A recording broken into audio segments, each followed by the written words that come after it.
What's good? It's your boy, Mixtape Moth, and today I'm going to do a review of the new Locks album entitled Living Off Experience. Let's get to it.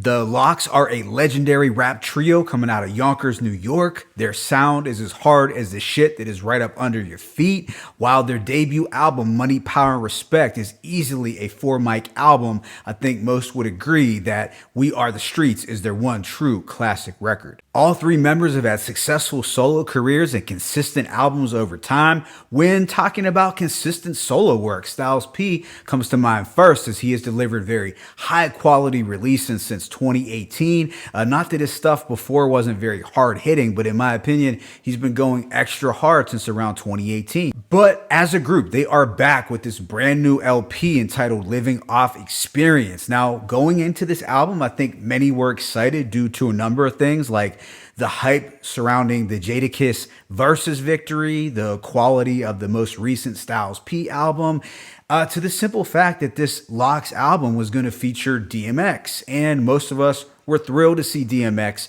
perform so well during the Versus battle. So all of that old Rough Riders nostalgia was in the air again, and I think all those things led to expectations being pretty high for this album. So the question remains, is this new Locks album as good as something like We Are the Streets? Well, the straightforward and simple answer to that is no. However, I think as hip hop fans, we often place unrealistic standards and expectations on artists to deliver the same quality of project that they made over 20 years ago. Is that to say that it would have been impossible for the Locks to make something equivalent to We Are the Streets, especially given their artistry, skill level, and recent solo success? The answer to that is also no. Look, I think this album is mostly good with occasional moments of greatness. However, it doesn't have that epic feel all the way through that I think most hardcore fans wanted. What really holds this thing back are several blatant attempts at garnering radio play. I guess my main issue with this album were the choruses at times. I feel that the Locks has struggled in this department for quite a while, if we are going to be completely honest. There were some awkward refrains on here that ruined a couple tracks for me, but fortunately, the production was mostly strong enough to balance things out. Another gripe that I had with this project, which is something that Jadakiss has struggled with on his solo albums, was the overabundance of R&B flavored tracks. Now, let me be perfectly clear. I do not have a problem with relationship records or R&B choruses in hip hop. I'm not one of those dudes that needs to hear grimy boom bap constantly. However, sonically, the Locks typically fall short when making these commercial records, with the exception of a wavy banger like Ride or Die Bitch and a couple of Jadakiss songs over the years, to be completely fair. What I'm trying to say is the execution of a few of these R&B songs was very poor in my opinion. If I had to compare these relationship records to the ones that Nas had on King's Disease, Nas's R&B tracks were way better. But thankfully, their lyricism was on point, their chemistry was as good as always, and like I said, the majority of these beats were dope and fitting for what we would want from a Locks album. So with that being said, let me go ahead and give y'all this track by track breakdown. The opening song, Gave It To Him, contains an instrumental that feels like it came out of the sewer. It feels dark and murky, yet also modern sounding with distorted pitches on the keys. This was co-produced by Swizz Beatz and A-Rap Music, and we all know that both have a history of providing beats to go perfectly with the Locks sound. This was a banger and a great way to start off this Locks album. It's basically the Locks demonstrating their thoroughness and ability to hold shit down. They are giving the fans, the critics, and the strippers simply what they asked for, which is that pure and unadulterated hard shit. Styles gives us some clever wordplay with I ain't the killer type, I'm the villa type, black tuxedo in the Porsche that's vanilla white, I can't even pillow fight, guns in the pillowcase, trying to count the old bills, this shit got a little face. And she comes through with some hard body lines like big man with the muscles acting hard, put a razor to him, silverback, brains on the wall, I gorilla glue him. The next track, Move, is produced by Avadon and Scott Storch. I'm pretty sure the pianos are from Storch, but it's a simple and effective loop that serves as a nice backdrop for all three members to talk their shit. I liked how each member had two short verses, so I liked the back and forth. They really made their chemistry pop. I thought all their verses were dope, but it was Jada who was flowing like water over this instrumental. He said, "It's like this, yo. You know the style, chic and kiss flow. It's unparalleled to anything on Mix Show, sort of like hardcore rap mixed with disco, straight from LA and San Francisco." I also dug when Styles P said, "Speak of the top five, three of us in the slot, name the other two, and I bet you get popped." So yeah, this was a dope second track. I've always been a fan of the Lox over this sort of piano production. What follows is the track that contains the best beat by far, and that is the song Bout Shit featuring DMX. Scram Jones produced this, and I love the vocal harmony throughout and the drums. This feels like something you would play as you were gearing up for war. I haven't heard a beat this hard in a while, to be honest. This Scram Jones production fits the Lox flows like a glove. We couldn't have really asked for a better beat for them to rap over. So how did DMX sound on here? Well, I certainly enjoyed hearing him, and I think most fans will be pleased. The only thing I will say is that his flow sounded a bit harsh, like he was trying to replicate that aggressive flow, and it sounded like maybe he was trying too hard. But DMX's verse was actually dope, as this was an anthem, no doubt about it. Jada further cements why the Lox is one of the hardest and realest out with. Couldn't make us more related than we already are. It was written already, meaning it was already God, and we came from the bottom, so it was already hard. So the Lox were 3 for 3 out the gate. What follows is the song Testify, which slows the pace down a bit as needed, especially after the first three were bangers, so you got to give your ears some rest. I'm sure most of you will recognize the sample used here from G Dep's Nothing's Gonna Stop Me. I do like this track, but I have to admit that Chic's chorus sounded a bit awkward. The refrain did grow on me because I didn't like it when I first heard it. I will say Chic's verse was actually fire. This was more of a contemplative track, as there was some introspection and spiritual references sprinkled in. This song was a little longer at 4 minutes and 25 seconds, but I think it could have been trimmed down a little bit to have been more effective. The sample didn't really pop like I wanted it to. I feel this way because I've heard this sample used many times.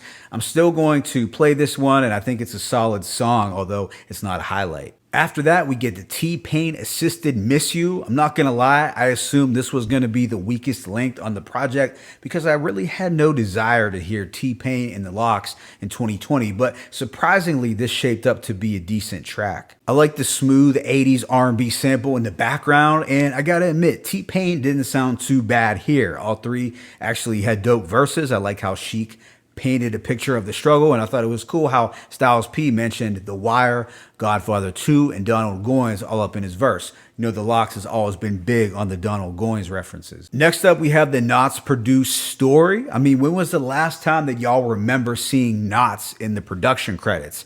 This beat is kind of Primo-esque, however, it's a little repetitive, to be honest, but I do enjoy this one for the storytelling more so than the beat. Styles P gets kidnapped in the early part of the track, and after Jada and Chic rush to the spot to save him, only to learn that Styles was using them all along as actors in his up-and-coming film. This was a pretty vivid tale that was jam-packed with action that was sure to get your adrenaline going. What follows is the song Do It To Me featuring Jeremiah. This was not good. Not good. I'm not going to lie and try to spin this like it was. This was clearly a generic attempt at reaching the casual rap listener and female fan base. Like, I've heard Jeremiah before sounding okay and pretty decent at times, but this one was dull, bland, and completely ineffective. I can't imagine being a Lox fan and convincing yourself that this was a dope song. You got to be able to call it trash when it's trash. Thankfully, things pick up with the Static Selector produced Come Back. I like the keys and the sample production here.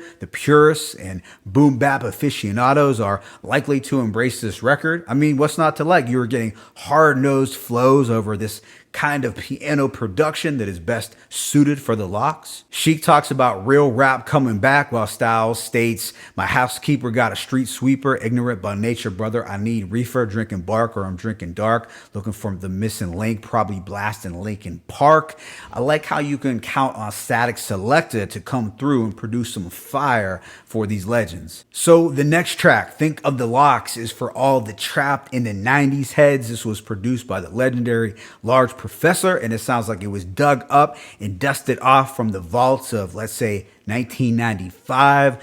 This beat just personifies the early to mid 90s New York hip hop sound, from the bells to the scratching and the knocking drums. Let me tell you, this beat is a real treat. Although I will say that I didn't prefer Westside Gunn on the chorus. I think he would have sounded better if he just rapped a verse.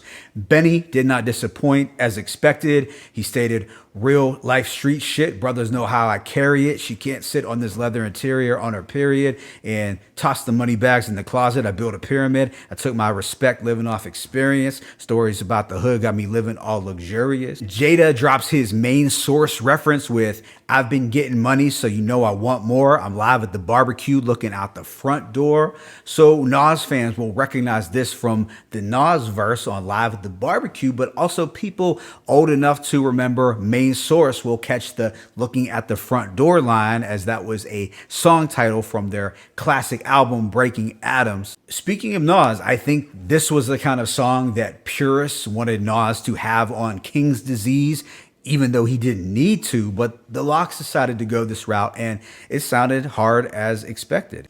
What follows is the more introspective and contemplative My America featuring Oswin Benjamin. The production here is very soothing, smooth, and atmospheric. It's not the kind of beat that jumps out at you, but it's not really supposed to, as it's merely a backdrop for all three members to get a little pensive and to reflect on life. Sheik had a great opening verse. He talks being hip hop like the Juice Crew. Styles P goes into his spiritual bag, while Jada talks feeling like a shadow of the person that he used to be. This is indeed grown man talk from the Locks, as it shows their evolution and maturity. I like this song, although it was a little long at 6 minutes and 13 seconds. I think the chorus should have been trimmed down, as there was no need for this to really be this long, but I did like the introspection on this record. Next up, we have the upbeat song Net Worth. The production feels like a wannabe Swizz Beatz meets Pharrell beat.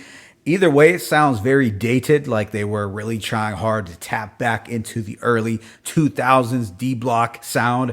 This was really short at 2 minutes, and I doubt I'll ever have the urge to revisit this one. Some might disagree and like this due to nostalgic purposes, but I thought this sounded finished and very unfinished, and very mixtape-like in quality. Unfortunately, things get worse on the following song, Dirty Dirty, featuring a cringeworthy hook from Clay Dub. The beat itself isn't actually that bad, but the chorus is awful. I mean, hardcore fans, you cannot tell me that this is what you envisioned Jadakiss, Sheik, and Styles P rapping over in 2020. I mean, this was a hard pass for me, or should I say an easy skip, that just reeks of the mindset of, oh shit, fellas, let's do one more track for the ladies. You know, we got to get that one more commercial club song that's going to get the ladies dancing before we turn this record in. Okay, so what follows is another relationship record entitled Commitment, but I can't say that this one was bad. The Dice Payne singing is actually pretty smooth on here, plus I like the chill instrumental. Maybe some fans might be disappointed, but for me, I didn't mind this one because the chorus was actually listenable. This album closes out with a very solid Love and Loyalty. Now, this song has been out for months, and prior to this album, I thought this song was just okay, but it really grew on me, especially with its placement as the last song. This one was about staying down and staying true to the people who were down with them since day one. Styles P states, brothers on that sucker shit got me on my 93, woo bring the ruckus shit, only break bread with the homies that I suffered with. So if you are a real one, then you are probably going to relate. So After some shaky moments in the second leg of this album, thankfully they closed things out on a strong note. Overall, I give this project a rating of 3.5 out of 5. I liked about 10 of these 14 songs, which does not indicate that this album was trash by any means. It wasn't a classic or a flawless effort, that's for sure. But I think if they would have stuck to their strong suits of making bangers and street anthems and introspective songs, then my rating would have been much higher.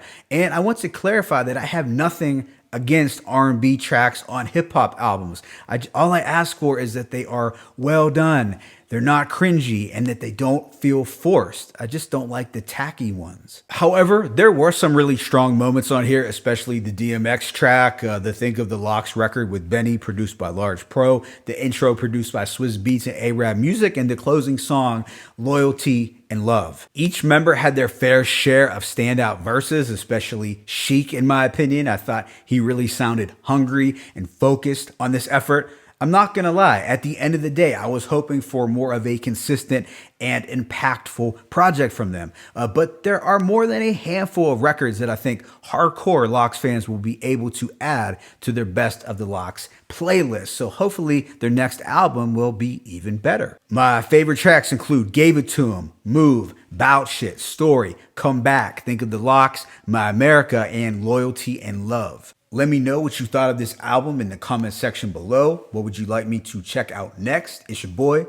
Mixtape Moth. I'm signing out, but be sure to hit that like button and please subscribe. As always, it's peace and blessings. The Lox, living off experience, one.